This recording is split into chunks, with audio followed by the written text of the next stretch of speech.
Outside Asia इनकी ये first test century है और ये आई भी तब जब ये टेस्ट कैप्टेंसी में अपना डेब्यू कर रहे थे। इससे पहले ओवरसीज कंडीशन में इनका एवरेज सिर्फ 25.62 का था।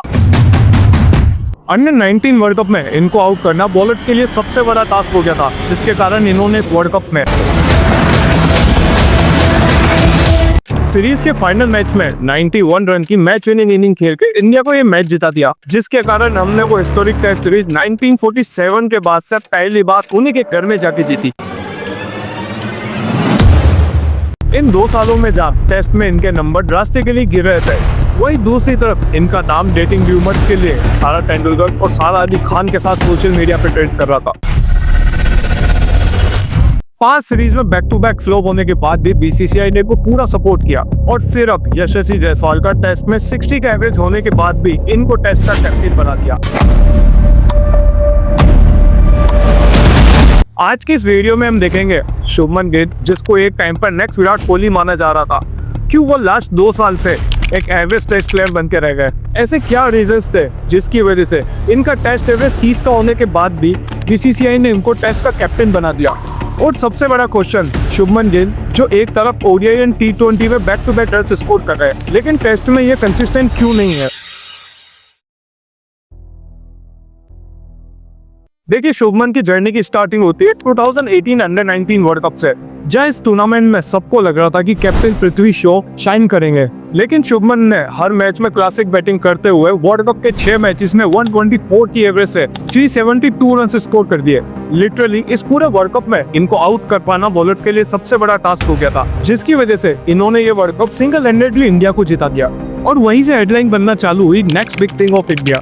इसके बाद इसी साल आईपीएल 2018 के ऑक्शन में केकेआर ने 20 लाख की बेस प्राइस वाले शुभमन गिल को 1.8 सीआर में बाय किया। ऑल्दो इस टाइम पे अदर टीम्स ने भी इनके लिए बिड करी, but at last KKR one the final bid और शुभमन गिल ने अपने फर्स्ट सीजन में परफॉर्मेंस से प्रूव कर दिया कि क्यों उनको इंडियन क्रिकेट का फ्यूचर कहा जा रहा है। इन्होंने सीजन में 13 मैचेस में 34 के एवरेज से 203 रन स्कोर करे विद स्ट्राइक रेट ऑफ 146। लेकिन सबसे ज्यादा इंप्रेसिव था सारी इनिंग्स काम, कंपोज और टेक्निकली सॉन्ग, वो भी टी20 जैसे फॉर्मेट में। आईपीएल में इनकी बैटिंग स्टाइल और टेक्निक देख के ये तो पता लग गया था कि ये प्लेयर सिर्फ टी20 का नहीं बल्कि लॉन्ग फॉर्मेट प्लेयर है। जिसके बाद बॉर्डर गावस्कर ट्रॉफी के सेकंड मैच में वो अपना डेब्यू करते हैं, वो भी ऑस्ट्रेलिया के अगेंस्ट उन्हीं के घर में। फर्स्ट टेस्ट मैच में सिर्फ 36 रन पर ऑल आउट होने के बाद इंडिया को चाहिए था टीम के अंदर एनर्जी और अग्रेशन, क्योंकि फर्स्ट मैच के कोलैप्स ने पूरी टीम का कॉन्फिडेंस लूज कर दिया था।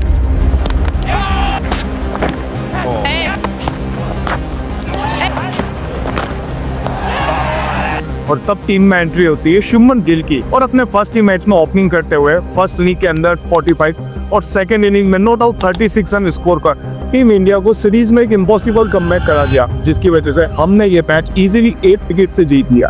और फिर इन्होंने इसी सीरीज के 4th मैच, जो हमारे लिए डू एंड डाई मैच था क्योंकि इस टाइम पे सीरीज 1-1 पे इक्वल थी, उस मैच की सेकंड इनिंग में 91 रन की मैच विनिंग इनिंग खेलकर टीम इंडिया को एक अग्रेसिव स्टार्ट दी, जिसके कारण हमने 328 जैसे मैसिव टारगेट को भी इजीली अचीव कर लिया और ये मैच 3 विकेट से जीत लिया। सही में ये पूरे इंडिया के लिए हिस्टोरिक मोमेंट था, क्योंकि ना सिर्फ हमने दावा का गमन तोड़ा था, बल्कि 1947 के बाद से जब से बॉर्डर गावस्कर ट्रॉफी स्टार्ट हुई है, तब से ये हमारी ऑस्ट्रेलिया के अंदर फर्स्ट सीरीज विन थी। इस पूरी सीरीज में शुभमन ने आउटस्टैंडिंग बैटिंग करते हुए 3 मैचेस की 6 इनिंग में 52 की एवरेज से 259 रन स्कोर कर दिए, वो भी Mitchell Starc, PAT Cummins, Josh Hazlewood और नेथन लाइन जैसे वर्ल्ड क्लास बॉलर्स के सामने उन्हीं के घर में। इस प्रॉमिसिंग स्टार्ट के बाद Indian media and Indian fans ने शुभमन गिल को इंडियन टेस्ट का फ्यूचर बोलना स्टार्ट कर दिया था। हर फॉर्मेट में जगह मिल रही थी। In fact after this series win Virat Kohli खुद बोल चुके थे कि Shubman is a rare talent. Gabba की विक्ट्री के बाद सबको लगा था कि this is it, Shubman will lead Indian batting in future, लेकिन इंजरीज, फॉर्म, एक्सपेरिमेंट सब कुछ एक साथ आ गए। देखिए, 2021 WTC फाइनल के बाद हमको इंग्लैंड के अगेंस्ट इंग्लैंड में 5 टेस्ट मैचेस खेलने थे और ये टूर शुभमन गिल के लिए भी करियर डिसाइडिंग टूर होने वाला था, लेकिन सीरीज से जस्ट पहले उनको शिन इंजरी हो जाती है, जिसकी वजह से वो 8 वीक तक क्रिकेट से दूर हो जाता है और जब वो वापस आया तब फॉर्म, रिदम और माइंडसेट सब कुछ मिसिंग था। इंजरी से रिकवरी के बाद शुभमन ऑस्ट्रेलिया के अगेंस्ट होम सीरीज में अपना कमबैक करते हैं और इस सीरीज के 2 मैचेस में 154 रन भी स्कोर करते हैं, लेकिन टाइमिंग, रिदम और स्टार्ट को कन्वर्ट करना सब कुछ मिसिंग था। उस टाइम पे इनके साथ सबसे बड़ी दिक्कत थी इनका बैटिंग ऑर्डर हर मैच में चेंज हो रहा था, जिसकी वजह से ये किसी मैच में रोहित शर्मा के साथ ओपनिंग कर रहे थे तो किसी मैच में केएल राहुल और अजिंक्य रहाणे के साथ मिडिल ऑर्डर में खेल रहे थे। ऊपर से आईपीएल में भी हॉट एंड कोल्ड परफॉर्मेंस, किसी मैच में 96 बना दिए तो उसके बाद अगली 3 से 4 इनिंग सिंगल डिजिट में निकाल देना। इस परफॉर्मेंस के बाद फैंस एंड मीडिया ने भी उन पर क्वेश्चन रेज करना स्टार्ट कर दिए थे। क्या Shubman Gill over hyped player है? क्या ये प्लेयर सिर्फ व्हाइट बॉल क्रिकेट का प्लेयर है? और फैंस और क्रिटिक्स का क्वेश्चन रेज करना सही भी है, जिसके बारे में हम वीडियो में आगे बात करेंगे। एट द टाइम शुभमन पे प्रेशर पीक पे था, क्योंकि 2019 से 2022 मींस ऑलमोस्ट 3 साल में उन्होंने सिर्फ ओडीआई में 1 सेंचुरी स्कोर करी थी। हर बार प्रॉमिसिंग स्टार्ट देने के बाद वो इनिंग्स को कन्वर्ट करने में फेल हो जाते, लेकिन ये सिर्फ एक स्टार्टिंग थी। वेस्ट इंडीज के अगेंस्ट नेक्स्ट टेस्ट सीरीज में वो एक बार फिर फ्लॉप हो जाते हैं और 2 मैचेस में सिर्फ 41 रन स्कोर करते हैं। एंड देन साउथ अफ्रीका के अगेंस्ट उन्हीं के घर में 2 मैचेस में सिर्फ 74 रन। इन 2 मैचेस में इनकी परफॉर्मेंस इतनी वर्स्ट थी कि रन बनाना तो दूर की बात, ओवरसीज कंडीशन में पेसर को खेलना इनके लिए सबसे बड़ा टास्क हो गया था। इस टाइम पे इनके बैटिंग पार्टनर यशस्वी जायसवाल हर ओवरसीज ट्यून में ना सिर्फ 100 स्कोर कर रहे थे, बल्कि इंडिया को एक इम्पोर्टेंट स्टार्ट दे रहे थे, वो भी ऑस्ट्रेलिया, साउथ अफ्रीका और न्यूजीलैंड जैसी टफ कंडीशंस में। 2024 के स्टार्टिंग तक शुभमन ने 22 टेस्ट मैचेस खेले थे, जिसमें उन्होंने 31 के एवरेज से 1170 रन स्कोर करे विद 200, और इनमें से मोस्टली रन एशिया सब कॉन्टिनेंट पर आए। इनफैक्ट इनका आउटसाइड एशिया टेस्ट एवरेज उस टाइम पे सिर्फ 25.62 का था। ये वही प्लेयर था जिसको एक टाइम पे इंडिया का फ्यूचर स्टार कहा जा रहा था। वो हर बार स्टार्ट लेते, लेकिन अपने इनिंग को कन्वर्ट करने में हर बार फेल हो जाते। 30-40 रन बनाकर आउट हो जाना उनकी आदत बन चुकी थी, और ये सिर्फ एक सीरीज की बात नहीं, ये उनके पूरे टेस्ट करियर की अभी तक की स्टोरी रही है।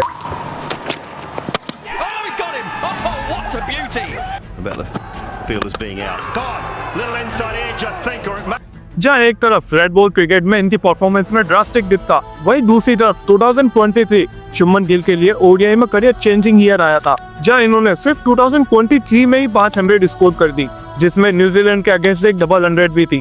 2023 में इन्होंने 29 ओडीआई मैचेस खेले, जिसमें 62 की एवरेज से रिकॉर्ड ब्रेकिंग 1584 रन स्कोर कर दिए थे। सो अभी तक शुभमन गिल की जर्नी रोलर कोस्टर राइड जैसी थी, जहाँ एक तरफ ओडीआई में वो बड़े रन स्कोर कर रहे थे, एक के बाद एक मैच विनिंग इनिंग्स खेलकर टीम इंडिया को मैचेस जिता रहे थे, वहीं दूसरी तरफ रेड बॉल क्रिकेट में इनका परफॉर्मेंस ईयर बाय ईयर और ज्यादा गिरता जा रहा था, और एक के बाद एक चांसेस मिलने के बाद भी वो बैक टू बैक सीरीज में फ्लॉप होते जा रहे थे। इस टाइम भी क्रिकेट से ज्यादा शुभमन गिल का नाम सोशल मीडिया पे डेटिंग ह्यूमर्स के लिए ट्रेंड खड़ा था, कभी सारा तेंदुलकर के साथ तो कभी सारा अली खान के साथ। और फिर आती है 2024 इंग्लैंड के अगेंस्ट होम सीरीज, जिसने इनके करियर को फिर से रिवाइव कर दिया। इस सीरीज में शुभमन पर प्रेशर पीक पे था, जिसके बाद इन्होंने सीरीज के 5 मैचेस में 55 के एवरेज से 452 रन स्कोर कर दिए, जिसमें 200 और 2 50s भी थी, और इनका हाईएस्ट स्कोर 110 था।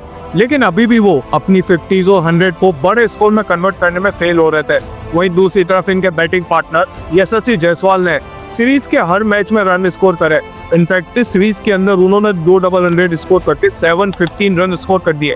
एक्चुअल में टेस्ट फॉर्मेट में इनके साथ सबसे बड़ी प्रॉब्लम इनिंग्स को कन्वर्ट करना और कंसिस्टेंसी की रही है, जहाँ ये हर इनिंग में 30-40 रन बनाने के बाद एक लूज शॉट खेल के अपना विकेट दे देता है। और ये स्टोरी सिर्फ एक मैच की नहीं, बल्कि इनके पूरे टेस्ट करियर की रही है, क्योंकि इंग्लैंड की सीरीज के बाद सबको लगा था कि शुभमन गिल 2.0 वर्जन में आए हैं और इस बार वो ओवरसीज कंडीशंस में भी जाकर परफॉर्मेंस करेंगे, लेकिन एक बार फिर उन्होंने सबको गलत प्रूव कर दिया। लेकिन 2024 की बॉर्डर गावस्कर ट्रॉफी में इनकी परफॉर्मेंस एक बार फिर न्यूज चैनल की हेडलाइन बन गई, जहाँ इन्होंने 3 मैचेस में सिर्फ 91 रन से स्कोर करे। No doubt Shubman Gill is a talented player with class, लेकिन a class without a consistency is always, जहाँ इनको ओवरसीज कंडीशन में अपने आप को एज ए बैट्समैन और एज ए कैप्टन अभी भी प्रूव करना बाकी है, जैसे रोहित शर्मा, विराट कोहली, केएल राहुल, चेतेश्वर पुजारा ने ओवर द इयर्स इंडिया के लिए किया। प्लस अब कैप्टनसी का प्रेशर भी इनके ऊपर है।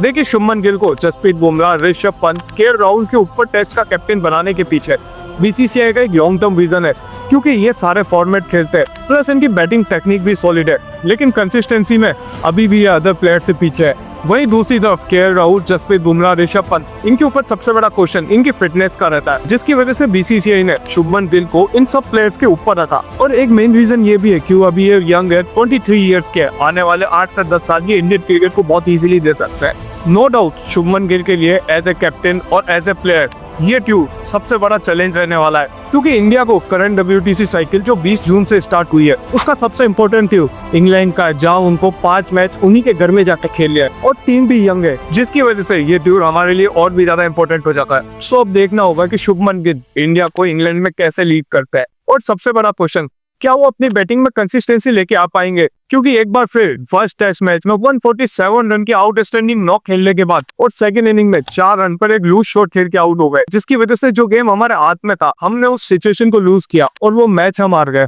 आपको क्या लगता है कमेंट सेक्शन में बताना, और अगर आपको ये वीडियो अच्छा लगा तो इसको लाइक करना मत भूलना, एंड फ्यूचर में ऐसे ही डॉक्यूमेंट्रीज और वीडियोस के लिए चैनल को सब्सक्राइब करना मत भूलना।